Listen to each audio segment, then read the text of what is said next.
In a huge penthouse in Manhattan, among the glass and concrete that rose above the night city, Marcus Rein, billionaire financier, owner of an investment fund, sat in the darkness.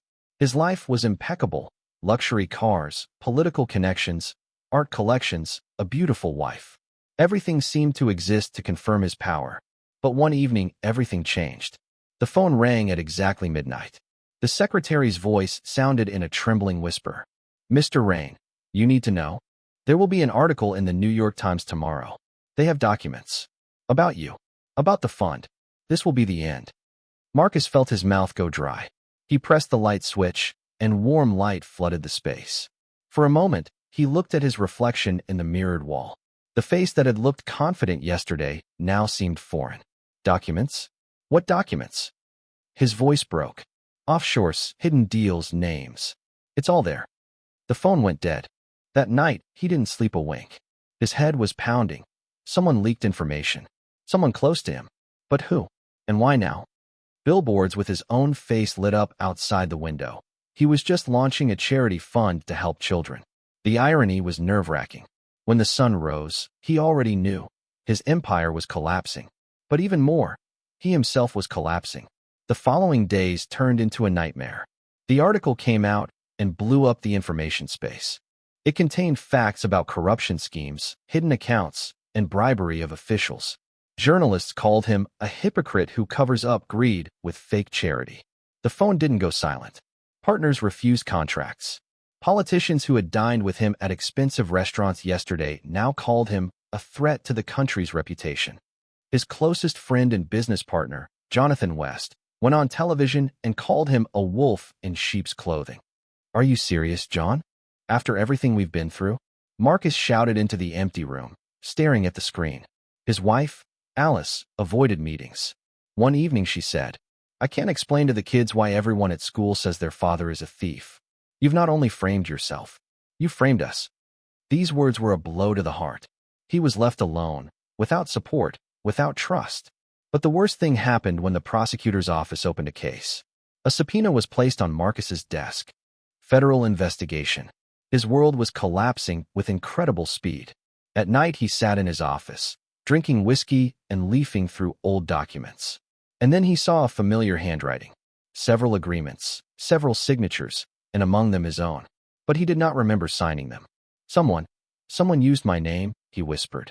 His reputation was ruined, his fortune was seized, his family was on the verge of collapse. And the worst thing, he began to doubt whether he himself was to blame for this. When he thought all was lost, there was a knock on the door. A young woman in a dark coat stood before him. "You do not remember me, Mr. Rein. I worked as an assistant for West. My name is Clara." Her voice was confident, but her eyes shone with fear. "I know you were framed. I saw the documents he forged. Jonathan had been preparing this attack for years. He wanted to take everything. Your foundation, your money, even your name. I have copies." Marcus felt adrenaline rush through his body. An unexpected ray of light in the darkness. "Why are you helping me?"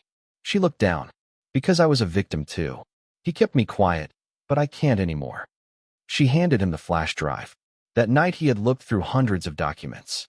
Evidence of fraud, forged signatures, shell companies. And among them were letters that proved that his best friend had been plotting his downfall for years. His chest tightened. "All my life I believed in the wrong thing. All my life I built alongside someone who dreamed of destroying me." A fire ignited in his heart for the first time in a long time. He knew this was his chance. His only chance. The courtroom was packed with reporters. Everyone was waiting, as if for a show. The prosecutors accused Marcus of corruption, and Jonathan sat in the hall as a witness for the prosecution. Marcus stood up. His voice was firm. "Yes, I made mistakes. I chased money. I chased power. I lost my sense of proportion. But what is happening now is not justice. It is betrayal, and I will prove it." He turned on the projector. The documents that Clara had provided appeared on the screen. Forged signatures. West schemes. Letters where he writes about a plan to make a scapegoat out of Rein. The hall exploded. Jonathan turned pale. The prosecutors were confused. The judge demanded order. This was the moment when he put everything on the line. If the documents were recognized as genuine, he would be free. If not, he would lose the rest of his life. Marcus stood there, staring at his former friend. You sold my friendship. You sold my life. But I won't let you steal my truth. The case was closed. Jonathan was arrested. But even when he got some of the money back, Marcus no longer felt triumphant. His wife hadn't returned. His children looked at him with alienation. His name would never again be a symbol of success. One evening, he stood on the roof of his penthouse and looked out over the city. I won in court, but I lost in life. Because the truth came too late. Because I allowed myself to become someone who was so easily betrayed. Clara came up to him. You can start over, but in a different way. He smiled bitterly. But can you be rich and honest at the same time? Does the truth always require a price to be paid? The wind tore the words from his lips. The answer remained unknown. The story ended neither in victory nor defeat, but in silence, which made one think, is any wealth worth losing yourself? In the first weeks after the trial, Marcus believed that he would start a new life. Journalists called him, offering interviews. Publishers wanted a book about his triumph over betrayal. But every night he fell asleep with a feeling of emptiness. In the mirror, he saw not a winner, but a destroyed man. The children avoided conversations. His wife filed for divorce. The society that condemned him yesterday, today craved a show. You must use this wave, advised the PR agent. You can become an icon again. America loves those who fall and rise. Marcus smiled, but inside he asked himself, what if I don't want to rise anymore? What if I just want to be real for the first time? One evening he received a letter. It had only 2 lines. Do you think it's over? Look closer. West was just part of the game. Attached to the letter was a photograph of him in the circle of senators who had been his allies only yesterday. And now he understood. His destruction was not just a personal betrayal of a friend. It was a conspiracy at the highest level. Anger seized him. I won the battle, but I lost the war. And if they think I'm going to give up, they're wrong. He began his own investigation. Contacts, old deals, encrypted files. And gradually the puzzle began to come together. Secret political funds, dirty money, people who even controlled his former friend. And the deeper he delved, the more he realized the truth he had discovered could destroy not only him, but the entire system. At dawn, he stood in the same office where he had once received the call about his death.